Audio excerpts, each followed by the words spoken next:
x დავაჭიროთ, ესე იგი ეს არის კოდი მთლიანად რაც არის აქ დაწერილი, ეს არის კომენტარი, მწვანე ასოებით და ორი დახრილი ხაზით ეს არის ერთწვრიქონიანი კომენტარი.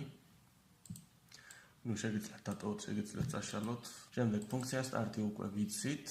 ცვლადია შექმნილი სახელად x-ი, რომელიც იღებს მნიშვნელობას ed1.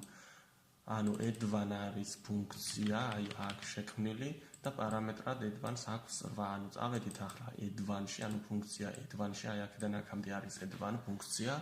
პარამეტრად ამ ფუნქციას აქვს x-ი და რას აკეთებს ახლა ეს ფუნქცია? ამ ფუნქციაში არის შექმნილი ცვლადი სახელად result-ი, რომელიც იღებს მნიშვნელობას x დამატებული 1.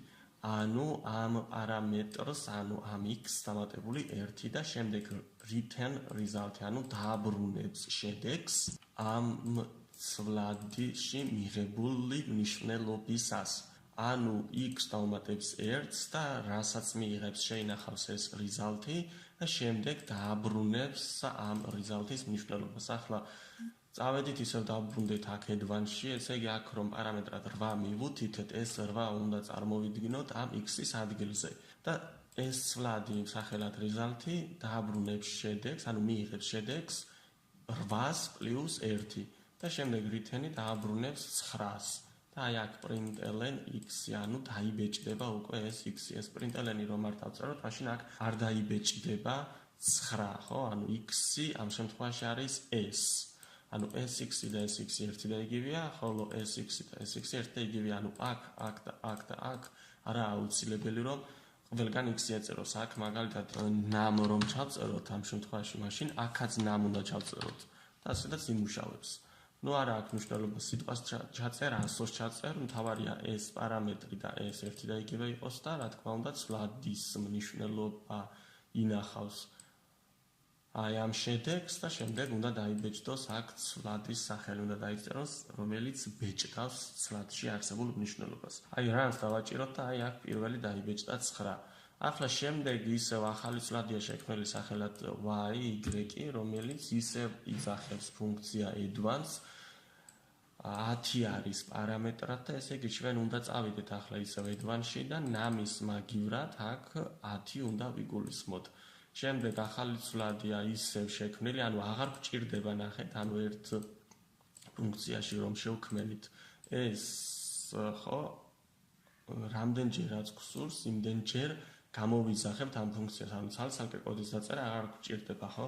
ერთხელ შევქმნით ფუნქცია თავისი პარამეტრით და შემდეგ ამ ფუნქციას გამოვიზახებთ ერთხელ, ორჯერ, 10ჯერ და რამდენჯერაც აგვჭირდება. აქაც იგივეს აკეთებს, ანუ აქ num-ის ადგილზე 10 უნდა ვიგულისხმოთ და 10 დაუმატებს 1-ს და 11-ს, ანუ ამ ჯამს შეინახავს ეს ცვლადი სახელად result-ი, რომელიც შემდეგ დააბრუნებს შედეგს, ანუ 11-ს და აქ დაიბეჭდება უკვე 11, როგორც ხედავთ, აქ დაიბეჭდა. შემდეგ ახალი ცვლადია შექმნილი სახელად a და უკვე ნახე 3 გვაქვს, ანუ 3 არის ფუნქცია აქ შექმნილი. ეს არის 3 ფუნქცია და ამას უკვე აქვს 2 პარამეტრი 10 და 20, ხო? ახლა წავედით 3 ფუნქციაში, ესე იგი x-ის და y-ის ადგილზე უნდა ვიგულისხმოთ 10 და 20. ახალი ცვლადი გვაქვს შექმნილი, აქაც result-ი ქვია ამ ცვლადს და იღებს ეს ცვლადი მნიშვნელობას x დამატებული y. ანუ ამ შემთხვევაში ჩვენ აქ 10 და 20 თუ ჩავწერეთ x-ის და y-ის ადგილზე, მაშინ 10 დაემატება 20, შეინახავს ეს result-ი 30-ს და დააბრუნებს შემდეგ result-ის მნიშვნელობას, ანუ 30 და აქ დაბეჭდავს უკვე აქ.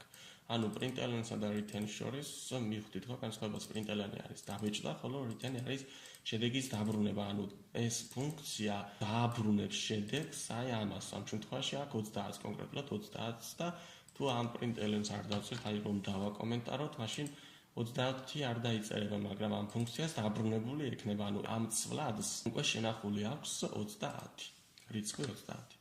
კარგი, მე მგონი გასაგები არის, ნუ აქაც შეგვიძლია პირდაპირ დავწეროთ, მაგალითად println დავწეროთ და პირდაპირ println-ში გამოვიძახოთ 3 ფუნქცია და პარამეტრებად მივუთითოთ, მაგალითად 2, მძიმე და 5, ხო? გადავედით გვერდით წერტილ მძიმე დავწერეთ და აქ პირდაპირ დაბეჭდავს შემდეგ 7-ს 2-ს დაუმატებს 5. იგივე შეგვიძლია გავაკეთოთ აქაც, ანუ ცვლადში აღარ შევინახოთ. ამ შემთხვევაში თუ რაიმე მოქმედების ჩატარება გსურს კიდევ აი ამ რიცხვზე მაგალითად 30-ზე, მაგიტომ ვინახავთ ცვლადში. კარგით, გადავედით შემდეგ სავარჯიშოზე.